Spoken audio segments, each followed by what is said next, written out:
جدید ہسپتال کی بنیادیں مسلمانوں کے دور عروج میں رکھی گئی، جہاں بلا تفریق رنگ، نسل، مذہب تمام انسانوں کو صحت کی معیاری سہولیات بلا معاوضہ میسر تھی۔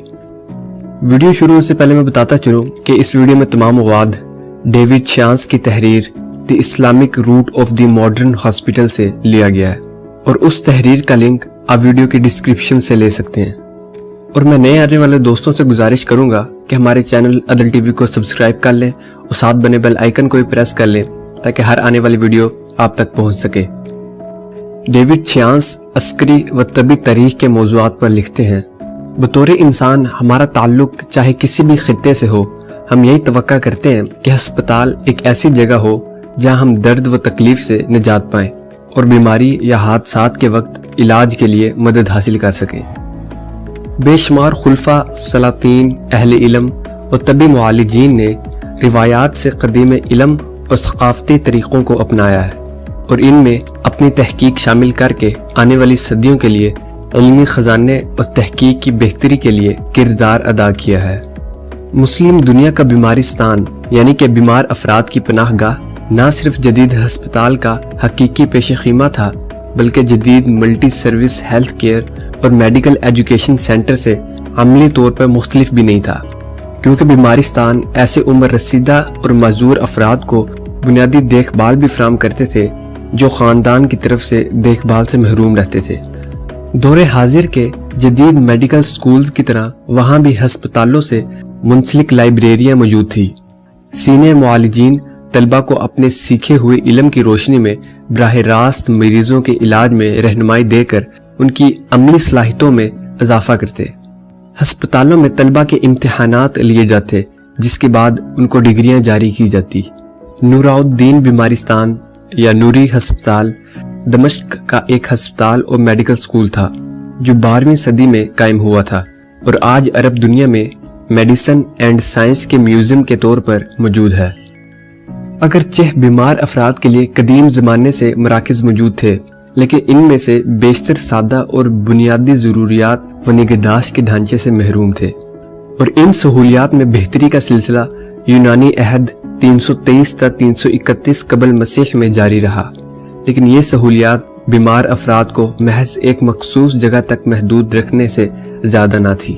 اس وقت یورپ کے عقیدے کے مطابق ہسپتال ایسی جگہ بن گئے تھے جہاں مریضوں کو راہبوں کے حوالے کر دیا جاتا تھا، جو جسمانی علاج کرنے کی بجائے روحانی علاج کے ذریعے مریضوں کی نجات کی کوشش کرتے، اور اس کے برعکس مسلم معالجین نے بالکل مختلف انداز اختیار کیا۔ اپنے پیغمبر حضرت محمد صلی اللہ علیہ وسلم کے اقوال، مثلا امام بخاری کی روایات، خدا کبھی کوئی بیماری نہیں بھیجتا جب تک اس کا علاج نہیں پیدا کرتا، اور بیماری اور شفا دونوں خدا کی طرف سے ہیں، اور ایک اور روایات کے مطابق خدا نے ہر ایک بیماری کا علاج مقرر کیا ہے، لہٰذا اپنا طبی علاج کرو سے رہنمائی لیتے تھے۔ مسلم معالجین نے عقلی اور تجرباتی ذرائع سے صحت کی بحالی کو اپنا مقصد بنا لیا۔ مسلمانوں کے ہسپتالوں کی ساخت اور نقشے دیگر تہذیبوں کے مقابلے میں ان کی حکمت عملی کا فرق واضح کرتے تھے۔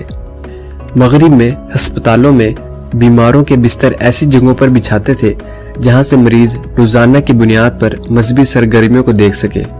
ان ہسپتالوں میں تھوڑی بہت آرائش ہوتی تھی، اکثر خستہ حال ہوتے تھے، اور اکثر آب و ہوا اور فن تعمیر دونوں معیارات کے حوالے سے ناقص ہوتے تھے۔ اور دوسری طرف مسلم شہروں میں جنہیں گرم آب و ہوا کا بھی فائدہ تھا، ہسپتالوں میں روشنی اور ہوا کے آمد و رفت کے انتظامات کیے گئے تھے۔ اس ماحول نے ہیمیورزم، جو کہ علاج کا ایک ایسا نظام ہے جو روحانی توازن کے بجائے جسمانی امور سے تعلق رکھتا ہے۔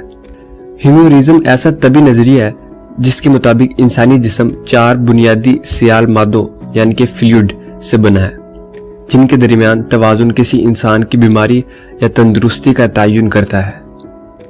موبائل ڈسپینسریز یعنی کہ حرکت پذیر ڈسپینسریاں اسلامی تاریخ کا سب سے پہلا اور مشہور طبی نگہداشت کا مرکز حضرت محمد صلی اللہ علیہ وسلم کی زندگی میں ہی رفیعۃ الاسلمیہ مدینہ کے قبیلہ خزرج سے تعلق رکھنے والی پہلی مسلمان خاتون سماجی کارکن، نرس اور سرجن جنہوں نے حضرت عائشہ سمیت کئی افراد کو طب کی تعلیم دی۔ غزوہ خندق کے دوران انہوں نے زخمیوں کا ایک الگ خیمے میں علاج کیا جو اسی مقصد کے لیے مخصوص کیا گیا تھا۔ بعد میں حکمرانوں نے ایسے خیموں کو حرکت پذیر ڈسپینسریوں میں تبدیل کیا جو دوائیاں، کھانا، مشروبات، کپڑے اور ڈاکٹرز سے مکمل لیس ہوتی تھی۔ ان کا مقصد بیرونی علاقوں کی طبی ضروریات کو پورا کرنا تھا جو بڑے شہر اور مستقل طبی مراکز سے دور تھے۔ ان ڈسپینسریوں نے خود حکمرانوں کو بھی بہت سی طبی سہولیات فراہم کی۔ 12ویں صدی کے ابتدائی دور میں سلجوق سلطان محمد سلجوقی کے عہد تک موبائل ہسپتال اتنا وسیع ہو چکا تھا کہ اس کی ایک جگہ سے دوسری جگہ منتقلی کے لیے 40 اونٹوں کی ضرورت ہوتی تھی۔ مستقل ہسپتال۔ مسلم معاشروں میں پہلا باقاعدہ اور مستقل ہسپتال 8ویں صدی کے اول میں اموی خلیفہ ولید بن عبد الملک کے دور میں دمشق میں تعمیر ہوا، جو صرف کوڑیوں کے لیے ایک پناہ گاہ کے طور پر بنایا گیا تھا۔ اس میں تعینات معالجین کو بڑی بڑی جائیدادوں اور شاہانہ تنخواہوں کی شکل میں معاوضہ دیا جاتا تھا۔ مریضوں کو ایک جگہ محدود کر دیا جاتا، مگر نابینا افراد کی طرح انہیں بھی وظیفہ دیا جاتا جس سے ان کے اہل خانہ کی دیکھ بھال میں مدد ملتی۔ پہلا جنرل ہسپتال تقریباً ایک صدی بعد سن 805 کے بغداد میں خلیفہ ہارون رشید کے وزیر نے بنوایا تھا۔ اگلی چند دہائیوں میں اسلامی دنیا میں مزید 34 ہسپتالوں کا اضافہ ہوا اور یہ تعداد ہر سال بڑھتی گئی۔ قیروان جو کہ موجودہ تیونس میں 9ویں صدی میں ایک ہسپتال تعمیر کیا گیا تھا۔ اس کے علاوہ مکہ اور مدینہ میں بھی ہسپتال قائم کیے گئے۔ ایران میں بھی کئی ہسپتال تھے جو کہ بغداد کے پڑھے لکھے اور مقامی فرزند محمد ابن زکریہ اور رازی کی سربراہی میں قائم کیے گئے تھے۔ 10ویں صدی عیسوی کے دوران بغداد میں 5 مزید ہسپتال بنائے گئے، جن میں سے پہلا 9ویں صدی کے آخر میں عباسی خلیفہ نے قائم کیا تھا اور اس کی تعمیر اور معاملات کی نگرانی الرازی کے سپرد کی گئی۔ ہسپتال کی تعمیر شروع کرنے سے پہلے الرازی شہر کا سب سے زیادہ صحت افزا مقام معلوم کرنا چاہتا تھا۔